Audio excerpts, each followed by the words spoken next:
He's a co-chair of the Citizens Movement Against Corruption.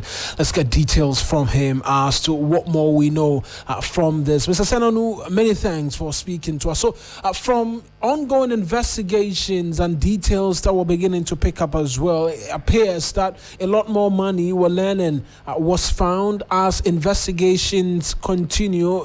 This lends or feeds into the perception of Ghanaians that the money could be way more than what was reported.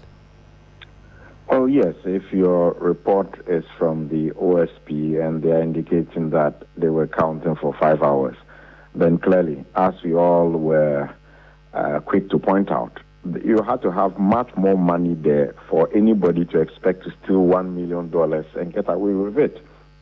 That's the logic. Nobody goes stealing. If you have a pouch of money, nobody will go and take all the, if it's 1,000 Ghana, take all the 1,000. Usually the petty thefts who are in their home will pick some, hoping that you will not notice.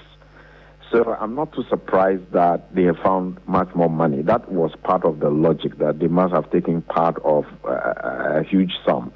But to count for 5 hours, I can only wonder how much exactly we are talking about here. I think that this highlights for us the importance of passing the Public Officers Code of Conduct Bill. All of us, media, civil society, need to demand that this that has been sitting before Cabinet should be passed urgently, because within it there are stronger, clauses demanding and requiring public officers to ensure that they don't get themselves engaged in things like this, and it's more obvious.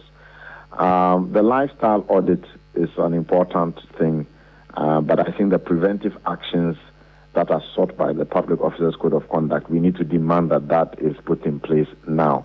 In addition, I have a suspicion that this probably is much more to do with party financing than just the individual.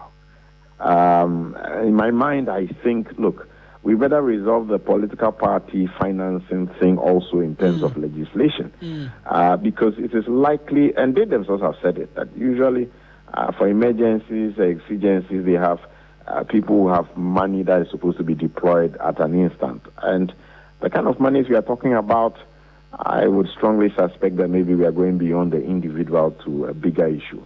And so we should talk about the Public Officers Code of Conduct Bill. We should also talk about political party financing, because ultimately that is where the problem begins. As they campaign and they spend money through it here and there, by the time they come, they find ways to make that money back, and you will have situations like this. Right.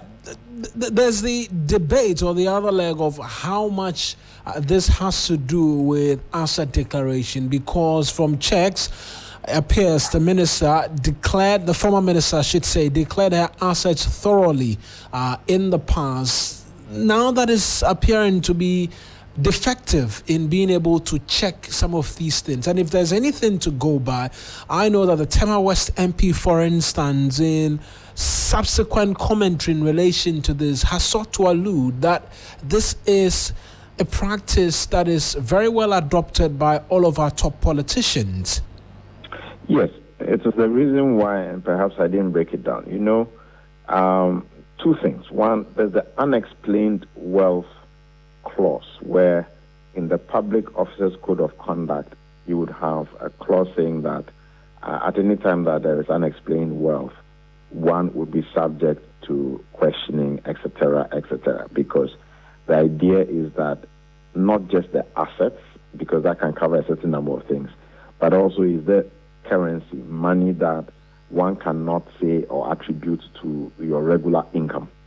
And you cannot give, if you can't provide a legitimate business you are doing, which is not taking office hours, and yet you can earn this money. The current asset declaration only covers some aspects. It doesn't go to the extent of unexplained wealth, which is what Occupy Ghana is also trying to point out. It is the reason why passing this law, that is an enhanced version, is so important. Now, our asset declaration is already deficient to the extent that you are not required to make what it is you are putting on paper public. So it is only the staff of the Auditor General who have opportunity to open and look at it. that is limited in scope, because if you have 32 million or 35 million Ghanaians who can go online and check and say that, no, you came to my area and you bought a land, or I know you have a house in my corner, or I'm the person you negotiated to buy this car, they can all go and check and see whether the cars you bought, the lands you bought, the property you have, the money in the bank, but we don't have that. So again, we have a deficiency that must be addressed urgently. And so these are issues of concern. Right. We know the investigations is going through the paces. The Office of the Special Prosecutor has begun the work. The indication we get is that they're expecting this to be as thorough as possible. How do they balance, just quickly, the expectation from Ghanaians to have this done and done quickly because of the anger this has generated? Well, I think that what you are doing in itself is part of the assurance process, where as they take steps, they give you snippets of what is going on. So we've gone to a house or two houses, official house and a personal house. We've done a search. We searched 10 rooms. We found more money. We are counting. It doesn't have to get into the detail, but enough information so that people know that they are at work. Investigations is continuing. They have invited 3 people, 10 people. There are 10 more people they want to speak to.